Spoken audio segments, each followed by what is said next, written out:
আসসালামু আলাইকুম সপ্তম শ্রেণীর সুপ্রিয় শিক্ষার্থীবৃন্দ, আশা করছি তোমরা সকলে ভালো আছো। আজকে শুরু করব তোমাদের ইতিহাস ও সামাজিক বিজ্ঞান বইয়ের 160 নম্বর পৃষ্ঠা থেকে। এই ছকটি আমরা পূরণ করব। এখানে কিছু সাইন দেওয়া রয়েছে এবং এগুলো কি কি তোমরা দেখে নিতে পারো এখান থেকে। বিভিন্ন ধরনের পণ্য সামগ্রী। নীরা বলল, আপা, জিনিসগুলো আমরা প্রাত্যহিক জীবনে ব্যবহার করে থাকি, এইগুলোকে আমরা বিভিন্ন দ্রব্য বা পণ্য হিসেবে বিবেচনা করে থাকি, তাই না আপা? খুশি আপা বললেন, একদম ঠিক বলেছ। এই দ্রব্যগুলোর কিছু আমরা সরাসরি ব্যবহার করি, কিছু কিছু আমরা সরাসরি ব্যবহার করি না। চলো উপরের ছবিগুলোর কোনটি আমরা সরাসরি ব্যবহার করি আর কোনটি সরাসরি ব্যবহার করি না তার একটি ছক পূরণ করি। ক্রম: সরাসরি ব্যবহার করি, সরাসরি ব্যবহার করি না। এখানের মধ্যে গম, এটি আমরা সরাসরি ব্যবহার করি না, গম। আটা আমরা সরাসরি ব্যবহার করি। এরপরে আছে বোতাম, এগুলো আমরা সরাসরি ব্যবহার করি না। গাছ, এগুলো আমরা সরাসরি ব্যবহার করি না। তুলা, এগুলো আমরা সরাসরি ব্যবহার করি না। কাঠ বা তক্তা আমরা সরাসরি ব্যবহার করি না। সরাসরি ব্যবহার করি পাউরুটি, কাপড়। সরাসরি ব্যবহার করি না গজ, কাপড়, সুতা। আরও রয়েছে চিনি আমরা সরাসরি ব্যবহার করি। বোতাম আমরা সরাসরি ব্যবহার করি। চেয়ার আমরা সরাসরি ব্যবহার করি, কিন্তু গম সরাসরি ব্যবহার করি না। আখ সরাসরি ব্যবহার করি না। আটা সরাসরি ব্যবহার করি না। চেয়ার আমরা সরাসরি ব্যবহার করি। রসগোল্লা আমরা সরাসরি ব্যবহার করি। গাছ, কাঠ, তুলা, এগুলো আমরা সরাসরি ব্যবহার করি না। এর উপর আছে এগুলো আমরা সরাসরি ব্যবহার করি না। 161 নম্বর পৃষ্ঠা থেকে এই ছকটি এবং এই ছকটি আমরা পূরণ করব। চলো শুরু করি। ক্রম: প্রাথমিক দ্রব্য, মধ্যবর্তী দ্রব্য এবং চূড়ান্ত দ্রব্য।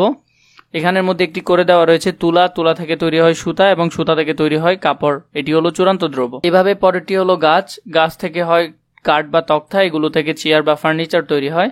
3 রয়েছে গম। গম থেকে তৈরি হয় আটা, আটা থেকে পাউরুটি। 4 রয়েছে আখ। আখ থেকে চিনি, চিনি থেকে রসগোল্লা। এরপর দেখো, খুশি আপা বললেন, তোমরা একটি বিষয় লক্ষ্য করেছো কি? প্রাথমিক দ্রব্য পণ্য যতগুলো রয়েছে তা আমরা প্রকৃতি থেকে পাই। মধ্যবর্তী দ্রব্যগুলো আমরা প্রাথমিক দ্রব্যকে রূপান্তর করে পেয়ে থাকি। মধ্যবর্তী দ্রব্যগুলোকে রূপান্তরিত দ্রব্য হিসেবে আখ্যায়িত করা যায়। এরপর খুশি আপা ক্লাসের সবাইকে বললেন, চলো আমরা নিচের প্রশ্নগুলোর উত্তর খুঁজি। প্রশ্ন হলো, শীতকালে আমরা কি ধরনের পোশাক পরিধান করি? শীতকালে আমরা এরকম পোশাক কেন পরিধান করি? বাজারে গ্রীষ্মকালে শীতের কাপড় কেন পাওয়া যায় না বা কম পরিমাণে পাওয়া যায়? শীতকালে আমরা কি ধরনের পোশাক পরিধান করি? গরম কাপড় পরিধান করি। শীতকালে আমরা এরকম পোশাক কেন পরিধান করি? এই কাপড় শরীরকে উষ্ণ রাখে এবং ঠান্ডা বাতাস থেকে রক্ষা করে। বাজারে গ্রীষ্মকালে শীতের কাপড় কেন পাওয়া যায় না বা কম পরিমাণে পাওয়া যায়? গ্রীষ্মকালে শীতের কাপড়ের উপযোগ কম হওয়ায় তা পাওয়া যায় না বা কম পরিমাণে পাওয়া যায়। 162 নম্বর পৃষ্ঠা থেকে। এরপর খুশি আপা বললেন, চলো এবার আমরা 3 বা 4টি দলে ভাগ হয়ে যাই। তারপর কয়েকটি দ্রব্য পণ্যের তালিকা তৈরি করে কোনটার উপকারিতা কখন বেশি সেটি বের করি। আমাদের বোঝার সুবিধার জন্য একটি করে উদাহরণ দেওয়া হলো। ক্রম: পণ্য কখন উপযোগ বেশি? 1 নম্বরে ছাতা, গ্রীষ্মকালে ও বর্ষাকালে উপযোগ বেশি। 2 সোয়েটার, শীতকালে উপযোগ বেশি। 3 আইসক্রিম, গ্রীষ্মকালে উপযোগ বেশি। লোশন, শীতকালে উপযোগ বেশি। ফ্যান, গ্রীষ্মকালে উপযোগ বেশি। 163 নম্বর পৃষ্ঠা থেকে এই ছকটি আমরা পূরণ করব। এখানে কিছু প্রশ্ন দেওয়া রয়েছে, প্রশ্নগুলো এবং উত্তর খেয়াল করো। পোশাক উৎপাদনের জন্য কি কি লাগে? কারা পোশাকগুলো তৈরি করছে? পোশাকগুলো কোথায় উৎপাদিত হচ্ছে? পোশাক উৎপাদনের জন্য শ্রমিকদের বিনিময় কি দেওয়া হয়? উৎপাদিত পোশাকটিকে কখন পণ্য বলা হবে? পোশাক উৎপাদন ও সার্বিক ব্যবস্থাপনার দায়িত্বে যিনি থাকেন তাকে কি বলা হয়? চলো আমরা এই উত্তরগুলো দেখি। পোশাক উৎপাদনের জন্য কি কি লাগে? কারখানা লাগে, মূলধন লাগে, শ্রমিক লাগে, যন্ত্রপাতি লাগে, মালিক বা সংগঠন লাগে। কারা পোশাকগুলো তৈরি করে? পোশাক শ্রমিকরা পোশাকগুলো তৈরি করে। পোশাকগুলো কোথায় উৎপাদিত হচ্ছে? পোশাক তৈরি কারখানায় উৎপাদিত হচ্ছে। পোশাক উৎপাদনের জন্য শ্রমিকদের বিনিময়ে কি দেওয়া হয়? মজুরি দেওয়া হয়। উৎপাদিত পোশাকটিকে কখন পণ্য বলা হবে? যখন পোশাকটি মানুষের চাহিদা পূরণে সক্ষম হবে। পোশাক উৎপাদন ও সার্বিক ব্যবস্থাপনার দায়িত্বে যিনি থাকেন তাকে কি বলা হয়? তাকে সংগঠক বলা হয়। আসসালামু আলাইকুম সপ্তম শ্রেণীর সুপ্রিয় শিক্ষার্থীবৃন্দ, আশা করছি তোমরা সকলে ভালো আছো। এখন শুরু করব তোমাদের 164 নম্বর পৃষ্ঠার এই ছকটি পূরণ করব এবং এই ছকটিও আমরা পূরণ করব। চলো শুরু করি। এবার খুশি আপা বললেন, এখন আমরা উৎপাদনের বিভিন্ন উপাদান নির্ণয় করে এর নামগুলো চিত্রে শূন্যস্থানে লিখি। প্রথমে দেখো উৎপাদনের যে উপাদানগুলো রয়েছে। প্রথমে 1 নম্বরে ভূমি, 2 নম্বরে শ্রম, 3 নম্বরে মূলধন, 4 নম্বরে সংগঠন। এবার খুশি আপা বললেন চলো আমরা দলে ভাগ হয়ে যাই। দলে ভাগ হয়ে পণ্য উৎপাদন করে এমন একটি সংগঠন নির্বাচন করি। সেই সংগঠনের ভূমি কোনটি, মূলধন ও শ্রম কি হতে পারে তা আলোচনা করি। দলের আলোচনা শেষে আমরা প্রতিটি দলের উপস্থাপনা থেকে প্রাপ্ত ভূমি, মূলধন ও শ্রম বিষয়ক তথ্য ছবিটিতে পূরণ করি। সংগঠন অর্গানাইজেশন, ভূমি ল্যান্ড, মূলধন ক্যাপিটাল, শ্রম লেবার। অর্গানাইজেশন বিস্কুট তৈরির কারখানা, 1 একর জমি, টাকা, বিস্কুট তৈরি যন্ত্রপাতি, ময়দা, চিনি, ডিম ইত্যাদি। কারখানা কর্মী, শ্রমিক। পরে প্রথমটি দেখো বিস্কুট তৈরির কারখানার মধ্যে 1 একর জমি, এটি তো করে দেওয়া রয়েছে। এরপরেটি দেখো পোশাক কারখানা, 2 একর জমি, টাকা, যন্ত্রপাতি, গজ, কাপড়, বোতাম, সুতা, পোশাক তৈরির অন্যান্য আনুষঙ্গিক উপাদান ইত্যাদি। পোশাক শ্রমিক। সার কারখানা, 3.5 একর জমি, টাকা, যন্ত্রপাতি, নাইট্রোজেন, ফসফরাস, পটাশিয়াম বা প্রয়োজনীয় রাসায়নিক উপাদান ইত্যাদি। শ্রমিক। দই তৈরির কারখানা, 10% জমি, টাকা, প্রয়োজনীয় যন্ত্রপাতি, দুধ, চিনি, মাটির হাঁড়ি। শ্রমিক। আসসালামু আলাইকুম সপ্তম শ্রেণীর সুপ্রিয় শিক্ষার্থীবৃন্দ, আশা করছি তোমরা সকলে ভালো আছো। এখন শুরু করব তোমাদের ইতিহাস ও সামাজিক বিজ্ঞান বইয়ের 165 নম্বর পৃষ্ঠা থেকে। এই ছকটি আমরা পূরণ করব। চলো শুরু করি। খুশি আপা বললেন আমরা ইতিমধ্যে উৎপাদনের উপকরণ সম্পর্কে জেনেছি। এবারে চলো উৎপাদনের উপকরণগুলো যারা যোগান দেয় এবং এর বিনিময়ে তারা কি কি পায় সে প্রশ্নগুলোর উত্তর খুঁজি। আমার পরিচিত কোনো ব্যবসায়ী বা কারখানা মালিককে প্রশ্ন করে তথ্য বের করব। উৎপাদনের উপাদান, যোগানদাতা কারা, বিনিময়ে কি পায়। প্রথমে ভূমি, জমির মালিক খাজনা পায়। শ্রম, শ্রমিক মজুরি পায়। মূলধন, ব্যাংক, এনজিও, ব্যক্তিগত সঞ্চয় পেয়ে থাকে সুদ। সংগঠন পেয়ে থাকে উদ্যোক্তা বা সংগঠন পেয়ে থাকে মুনাফা। পরদিন খুশি আপা ক্লাসের সবাইকে ধন্যবাদ দিয়ে বললেন তোমরা সবাই চমৎকার উত্তর লিখেছো। চলো তাহলে আমরা এখন জেনে নেই উৎপাদনের উপকরণে মালিকানা যাদের হাতে থাকে তারা এই বিনিময়ে কি পান তা একটু অর্থনৈতিক ভাষায় জেনে নেই। আসসালামু আলাইকুম সপ্তম শ্রেণীর সুপ্রিয় শিক্ষার্থীবৃন্দ, আশা করছি তোমরা সকলে ভালো আছো। এখন শুরু করব তোমাদের ইতিহাস ও সামাজিক বিজ্ঞান বইয়ের 167 নম্বর পৃষ্ঠা থেকে। এই ছকটি আমরা পূরণ করব। চলো শুরু করি। জমির খাজনা দেন মাসিক টাকা। একজন দিনমজুর আছে যাকে প্রতি মাসে মজুরি বাবদ 3000 টাকা দেওয়া হয়। জমিতে চাষাবাদ করার জন্য একটি ব্যাংক থেকে প্রতি মাসে 5% সুদে নেওয়া মূলধনের বিপরীতে মোট 7750 টাকা পরিশোধ করেন। অন্যান্য উপাদানের ব্যয় 4000 টাকা। উৎপাদিত কৃষি পণ্য বিক্রি করে করিম চাচার এই মাসে আয় করেছে 50,000 টাকা। উনার মুনাফার পরিমাণ কত এটি বের করব আমরা। 50,000 টাকা হলো মাসিক আয়। খাজনা কত গেছে, মজুরি কত, সুদ সহ পরিশোধ, অন্যান্য উপকরণ, মোট ব্যয়। চলো আমরা এটি পূরণ করি। মাসিক ব্যয়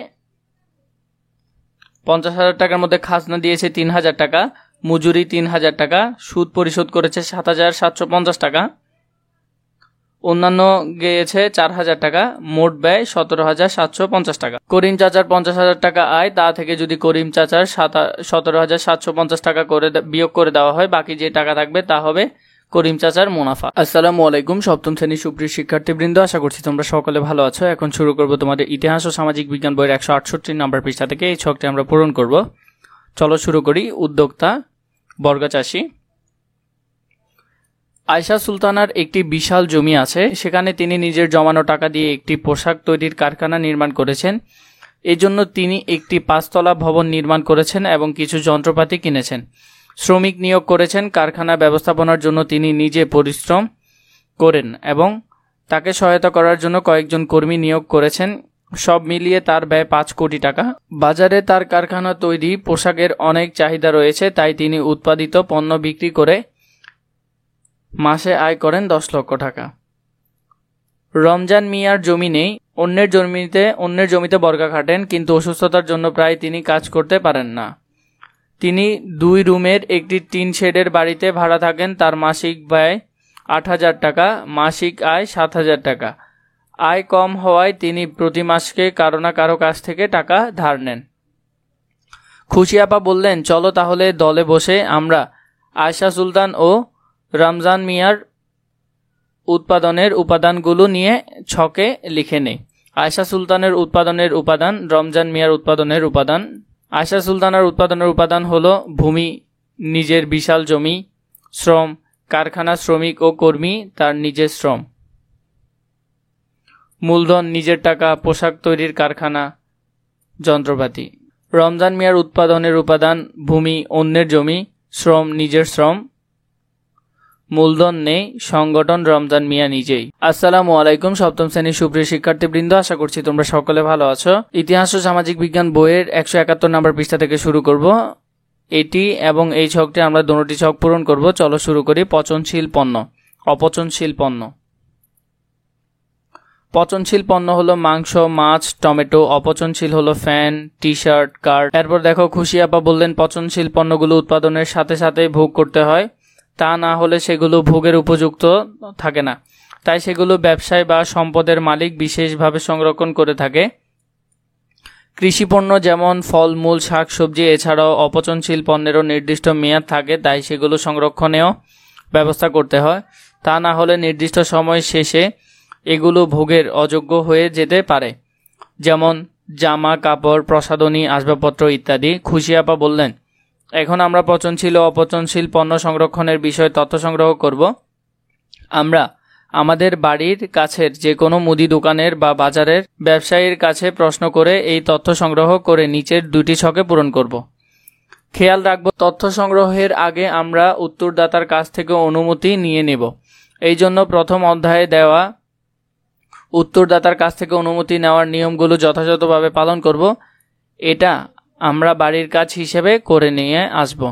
পচনশীল পণ্য সংরক্ষণের উপায়। পচনশীল পণ্য কত দিনের জন্য সংরক্ষণ, সংরক্ষণের উপায়। পচনশীল পণ্য কত দিনের জন্য সংরক্ষণ, সংরক্ষণের উপায়। প্রথমে ফল 3 থেকে 7 দিন শীততাপ নিয়ন্ত্রিত পরিবেশ সংরক্ষণ করেন। আঙ্গুরের মতো দ্রুত পচনশীল ফল আলাদাভাবে সংরক্ষণ করেন।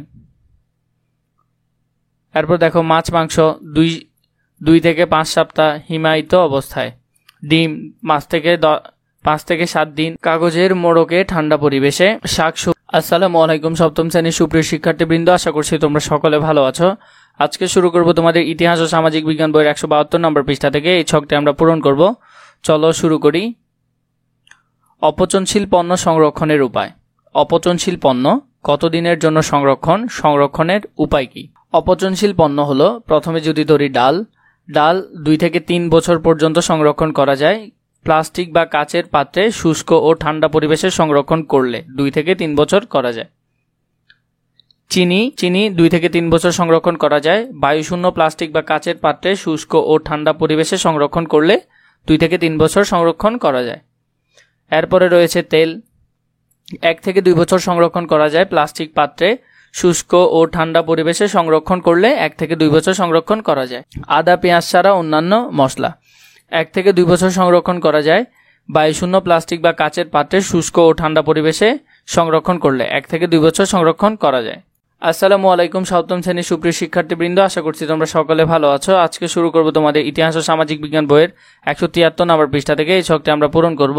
প্রথমে যেটি রয়েছে সেটি হলো চকলেট, এরপরে চুড়ি, এরপরে চশমা, পোশাক, নোট খাতা, মাছ ধরার উপকরণ। পণ্য, প্রথমে চকলেট, সম্ভাব্য ভোক্তা হলো শিশুরা। চুড়ি, সম্ভাব্য ভোক্তা হলো মহিলারা। চশমা হলো বয়স্করা। পোশাক ছোট বড় সবাই। নোট খাতা ছাত্রছাত্রীরা। এরপরে হলো মাছ ধরার উপকরণ জেলে। খুশি আপা ক্লাসে প্রবেশ করেই খেয়াল করলেন আজ রোজির মন একটু খারাপ। মন খারাপের কারণ জিজ্ঞেস করতেই সে বলল, আমার পরিচিত একজন আপু নির্মাণ কর্মী, ওনার নাম আলেখা। আমি গতকাল আপুর সাথে তার মাসিক আয় নিয়ে কথা বলেছিলাম। আপু বললেন, অনেক নির্মাণ কাজের মালিক নির্ধারিত টাকার কম পরিশোধ করে, কারণ তারা ভাবে একজন নারী কর্মী পুরুষের মতো পরিশ্রম করতে পারে না। আলেখা আপু আফসোস করে বলছেন, তিনি অনেক পুরুষ নির্মাণ কর্মীর চেয়ে ভালো কাজ করেন। সবজি 3 থেকে 5 দিন শুকনো জায়গায়।